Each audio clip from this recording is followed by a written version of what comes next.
Recently, over 3 million pages of the Epstein files were released to the public.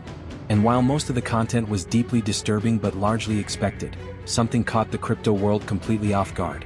Bitcoin is mentioned in those files multiple times. And the internet has been losing its mind ever since. Claims are flying everywhere. Some say Epstein had direct contact with Bitcoin's creators. Others say he actively warned people away from buying BTC. And a handful have gone as far as claiming Epstein was Satoshi Nakamoto himself.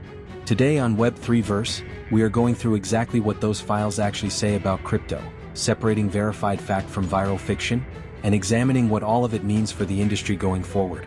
Quick disclaimer before we begin: nothing here is financial or legal advice. We are not here to discuss Epstein's crimes in detail or make accusations against any individuals. This is strictly about the documented crypto connections found in the released files. Now let's get into it. For years, people everywhere have been pushing hard for the Epstein files to be made public. These documents contain evidence gathered by US law enforcement spanning decades: court filings, emails, flight logs, interview notes, images, and more.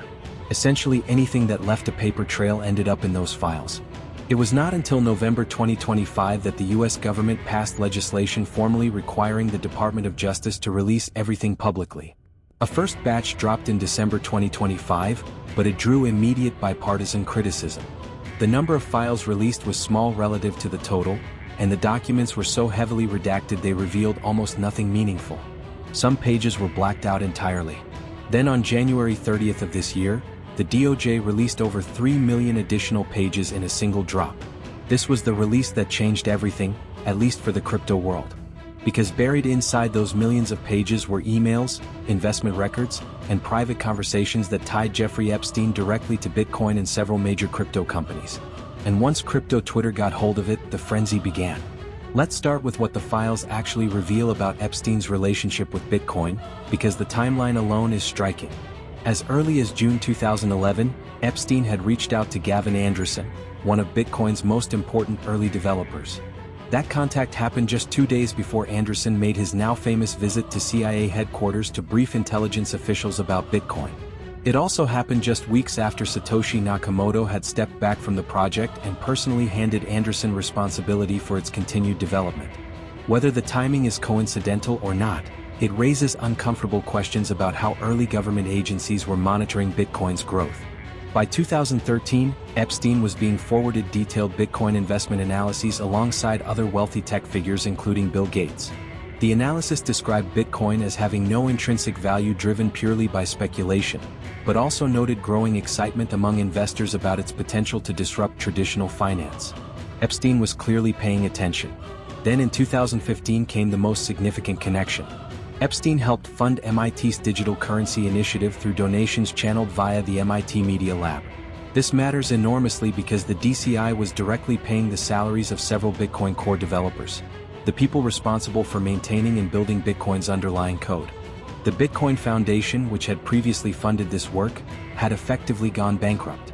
MIT stepped in at a critical moment, and Epstein's money was part of what made that possible.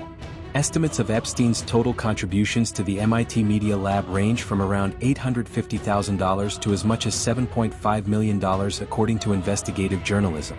Some portion of those funds flowed toward Bitcoin development. However, and this point cannot be stressed enough, funding Bitcoin Core does not mean controlling Bitcoin. There is absolutely zero evidence that Epstein influenced the technical direction of Bitcoin's code or its governance decisions in any way whatsoever. It is also worth noting that Epstein was not a consistent Bitcoin believer.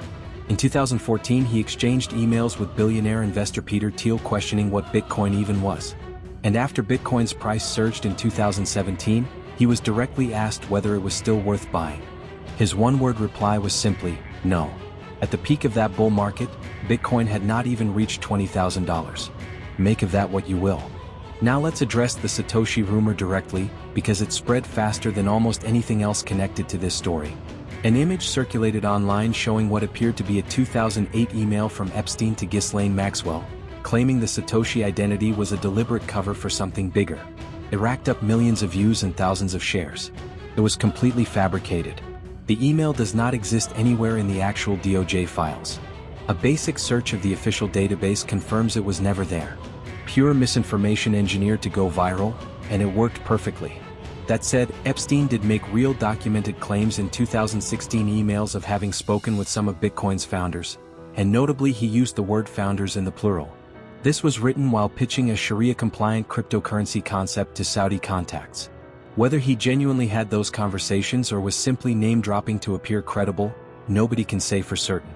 But the plural usage has reignited long-running speculation that Satoshi may have been a group of people rather than a single individual, a theory supported by the sheer complexity of Bitcoin's original design and the fact that the Bitcoin white paper repeatedly uses the word we rather than I. Beyond Bitcoin itself, the files reveal Epstein had connections to Blockstream, Coinbase, Scash, Ripple, and Stellar. Blockstream CEO confirmed an indirect Epstein connection through a third-party fund but stated that stake was fully divested shortly after concerns were raised. Coinbase received approximately $3 million through an Epstein-linked entity back in 2014, when the company was valued at just $400 million. Epstein reportedly sold half his stake in 2018 for $15 million, a very healthy return. So after all of this, does any of it compromise Bitcoin? The answer is no. Bitcoin has no central management structure that anyone can corrupt or capture. Its code is fully open source, transparent, and continuously reviewed by developers all over the world. GitHub activity around Bitcoin actually accelerated after 2015 as major technical debates unfolded, none of which had any connection to Epstein whatsoever. Most importantly, nowhere in the Epstein files is there any evidence that crypto was used to fund his crimes. That single fact matters enormously for Bitcoin's reputation, particularly with institutional investors. Bitcoin has survived major exchange collapses, internal civil wars over its own development roadmap, and wave after wave of regulatory pressure. This will become another footnote in a long history of surviving things that were supposed to destroy it. That is everything for today on Web3 Verse. Drop your perspective in the comments below, and we will see you in the next one.